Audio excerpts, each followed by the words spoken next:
Warren Buffett is worth $120 billion. He still lives in the house he bought in 1958 for $31,500. You make decent money, but you're always broke by the end of the month. He gets exponentially richer while doing less. His wealth compounds while he sleeps. You work harder every year, but your bank account stays the same. What does he understand about money that you don't? It's not intelligence. It's not hard work. It was something economists call patient capital. The ability to delay gratification so profoundly that time becomes your greatest asset. Let me show you a pattern that's costing you millions. You finally save some money. You decide to invest. Day 1, you put $1,000 in the market. You feel productive. Day 2, up $12. Nice. Day 3, down $20. Day 4, down another $15. Should you sell? Day 5, up $8. Okay, recovering. By day 30, you've checked your account 47 times. You've stressed about every fluctuation. You've almost sold 3 times. And you're exactly where you started. But it's not just investing. You start a business. Week 1, no customers. You panic. You create content. First video gets 47 views. You quit. You plant seeds and dig them up every day to see if they're growing. You've been conditioned to expect immediate results. Social media, instant likes, food, instant delivery, entertainment, instant streaming. Everything reinforces. If it's not happening now, it's not working. So you've lost the ability to wait, to be patient, to trust the process. You need to see results today or you abandon ship tomorrow. And in doing so, you guarantee that you'll never experience the only force in the universe more powerful than hard work: compound growth. Research shows that the average holding period for a stock is now 5.5 months. In the 1960s, it was 8 years. People have lost the ability to hold anything long-term. They trade constantly. They switch strategies. They chase quick wins. And they miss the magic that happens when you simply hold on. Because wealth isn't built in days or months. It's built in decades. Success isn't a sprint. It's not even a marathon. It's a lifetime commitment to delayed gratification. Warren Buffett made 99% of his wealth after age 50. 99%. So what did he understand about time that you don't? The answer is something that separates those who build generational wealth from those who stay broke.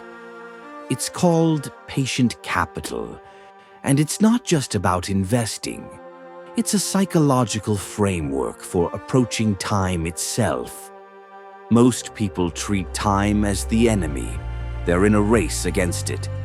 I need to get rich quick. I'm running out of time. Time is pressure. Time is scarcity. Time is anxiety.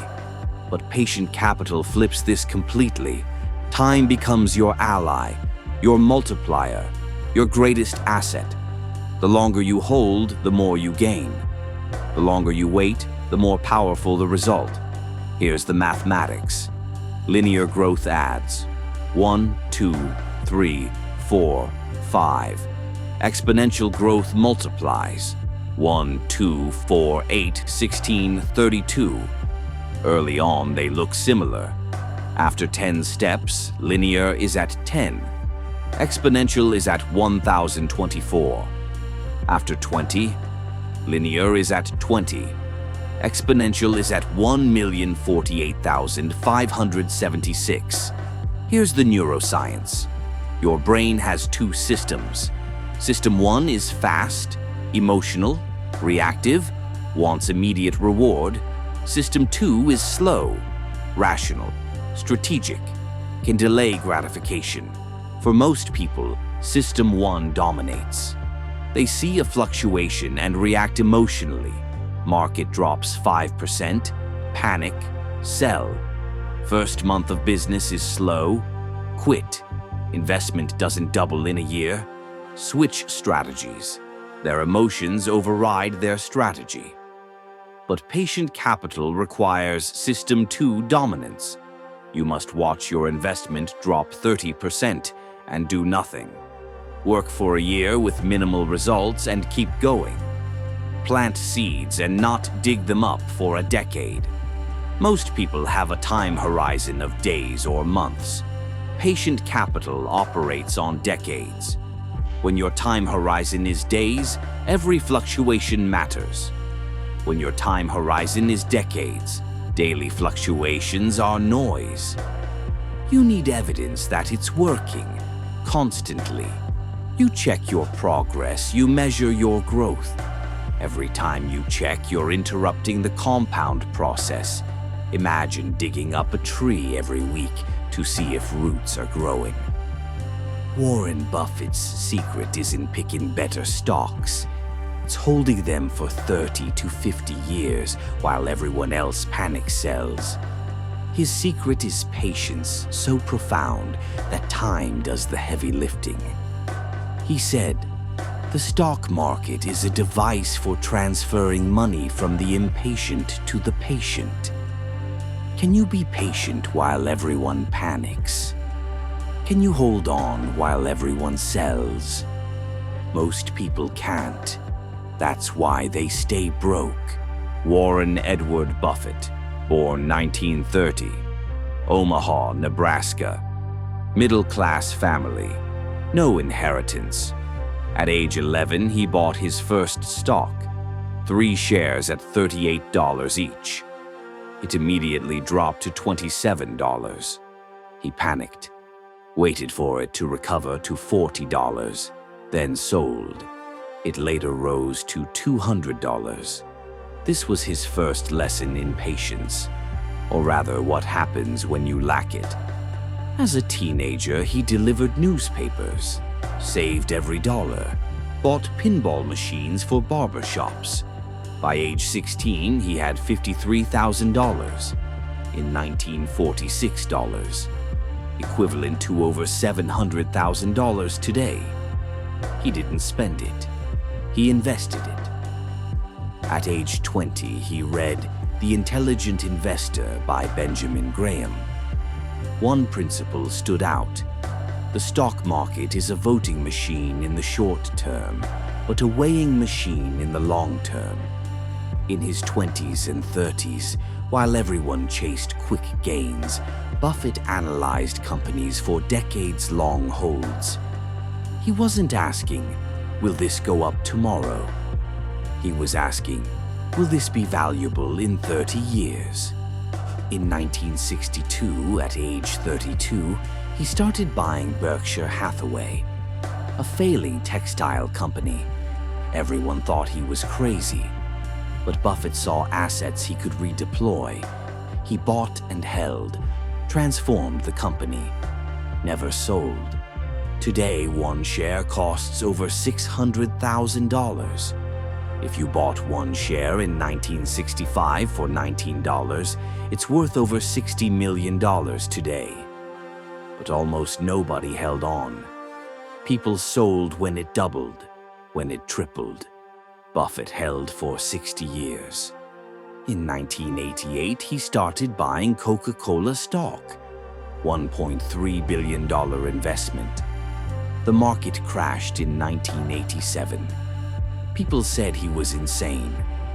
Buffett, good, I'm buying more. Today, that investment is worth over $25 billion. He's never sold a single share, but it's not just holding stocks. It's holding through everything. Market crashes, hold. Recessions, hold. Everyone panicking, hold. Media saying sell, hold. For decades. In 1999, during the dot-com bubble, everyone mocked Buffett. He doesn't understand tech. Tech stocks doubled every month. Buffett's stocks barely moved. People called him washed up, obsolete, out of touch. Then 2000 came. The bubble burst. Tech stocks collapsed. Fortunes evaporated overnight. Buffett's portfolio barely touched because he only bought companies with real value that could last decades. While everyone chased 10 times returns and lost everything, Buffett got steady 20% annual returns for 60 years. Do the math. $10,000 at 20% for 60 years becomes $560 million. That's patient capital. Today, at 94, Warren Buffett is worth $120 billion. But here's what matters. He made 99% after age 50. He was already successful at 40. But he kept going, kept holding, kept letting it compound for another 50 years. That's the difference. So how do you develop patient capital? Here's your action plan. Step 1. Change your time horizon. Write down your financial goal. Not make $10,000 this month, but where do I want to be in 30 years? When you shift from short-term to long-term thinking, everything changes. Daily fluctuations become irrelevant. Even yearly performance is just one data point. You're playing a 30-year game. Act like it. Step 2. Automate everything. Patient capital fails when you have to make decisions because emotions override strategy. Solution: remove decisions. Set up automatic investments, then never touch it. Buffett's best advice: buy index funds and do nothing. Not buy stocks and actively manage, but buy and do nothing for 30 years. The hardest strategy in the world, because it requires doing nothing while everyone panics. Step 3. Delete the apps. As long as you can check, you will. And every time you check, you fight your biology. Solution: make it impossible to react. Delete apps. Log out. Create friction. Step 4. Embrace boredom. Patient capital is boring. Nothing happens. For years, no excitement, no drama. Just slow, steady, invisible compound growth.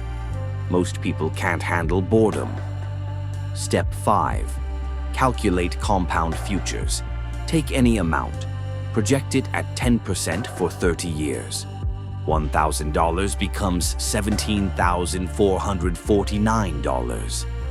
$10,000 becomes $174,494. Now ask, is it worth pulling out early? When you see the 30-year number, short-term thinking loses power. Step 6. Build multiple compound engines. Skills compound. Relationships compound. Knowledge compounds. Reputation compounds. Start building things that get better with time, not worse. Buffett isn't just wealthy because of investment returns. He compounded his knowledge by reading 500 pages daily for decades.